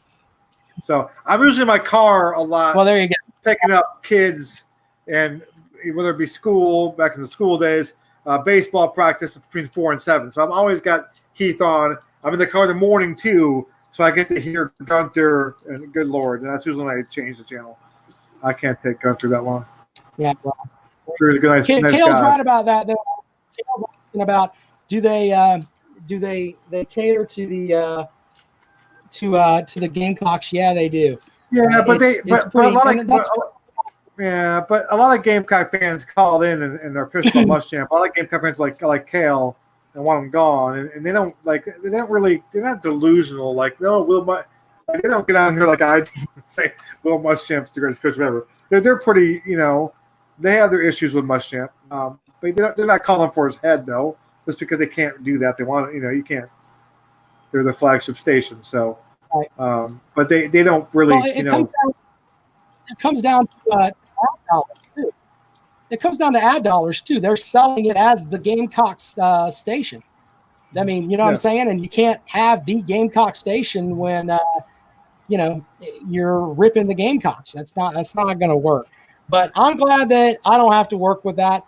I've had a couple people kind of in back channels say, hey, do you want to try to go over there and work? And the answer is always no. No. Because I don't want, if I have something creative I want to go with, I want to be able to just go with it. And I don't want to have to, worry that I'm going to piss somebody off at the university. So there's that. Another example, one quick thing about that. Benji Norton, a guy who's been in radio forever, they chastised the shit out of him because he's a Clemson fan over there. And all he was doing was putting together a show with Bob Shields and who was the other guy that was with him? Mike, do you remember? That they had in the mornings. It was Benji, Bob, and was it Tommy? I think it was Tim Hill. Who was the third guy? I thought it was No, Tim. it wasn't Tim. It was Benji, Bob. I forgot. It wasn't Tim Hill. It was Benji, Bob, and somebody else. I can't remember who it was. But Bob Shields, the former. No, it wasn't Jay. It was. I want to say it was Benji, Bob, and Tommy. I want to say that was who it was. I think it was Tommy in the morning, but yeah, a while ago. Bob Shields has passed away since then. Anyway, it was guys, but Bob Shields passed away, and that was a good show. But they gave damn Benji Norton, the guy who had the radio experience, who was just basically keeping the technical end of it down. They gave him so much shit for so many years. Well, it's kind of fun. Like he was always was the tater. He always would refer to him as the token tater. He had fun with it. I don't think he was, So I mean, I'm sure people called in, but he didn't try to egg people on. He wasn't too bad.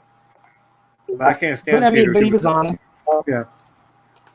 Yeah, it was Benji, Bob, and Tom in the morning. That was what Tommy in the morning. There you go. Okay, could be. But yeah, so that's I'm looking at it now. When they launched the station, I remember thinking, man, that's a hell of a morning show, because you got Benny Norton, who's been doing radio forever. It's going to sound great. And then you got Bob Shields, who's been all over the place. And then, of course, Tommy Moody's there. And Tommy's kind of your USC historian. That's some good stuff. But anyway, we kind of rambled on about all kinds of radio shit here late in the show. But LSU. The best radio guy in Columbia, though, real quick. The best radio guy in Columbia is Jonathan Rush. Jonathan Rush called me today. Jonathan Rush, we followed him on Facebook.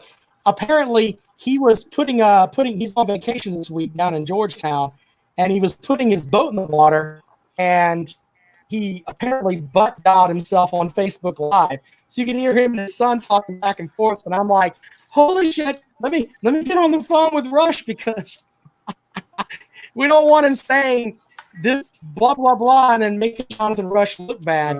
But Jonathan Rush is one of my mentors in radio. And a funny story about the Comrade, real quick. The first time that the Comrade got to meet Jonathan Rush was I got Comrade in to call some baseball games with me for the Forest Acres Classic. And I was worried about the Comrade sitting down and actually talking about the baseball game. No, the Comrade was nervous because Jonathan Rush brought us hot dogs up into the press box. He didn't know how to accept a hot dog from the I was nervous about Rush. Oh my god! Got to see him in person. Yeah, his voice sounds the same. Like, oh my god, it's pretty cool. Yeah, he's got like the damn great radio voice I wish I could have. All right, Kale, I'm sorry if we alienated you on that, man. Sorry. No, fine.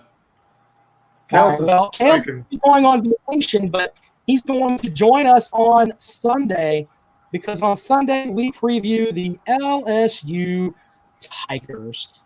The LSU Tigers. Jerome Pruitt says, no, I want to see us be able to score with a defensive lineman, rub it in, return the favor. Fair on that. Jerome wants to know, he's about Callaway's. I think I'm doing trivia at Callaway's on Saturday. That'll be the next time, because I got out of quarantine, thank God.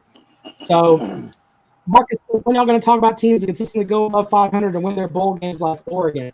LSU. When's the last time LSU had a losing season? 1981. Yeah.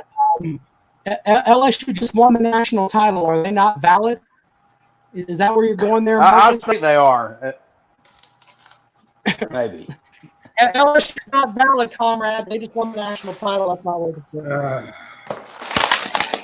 they just had the freaking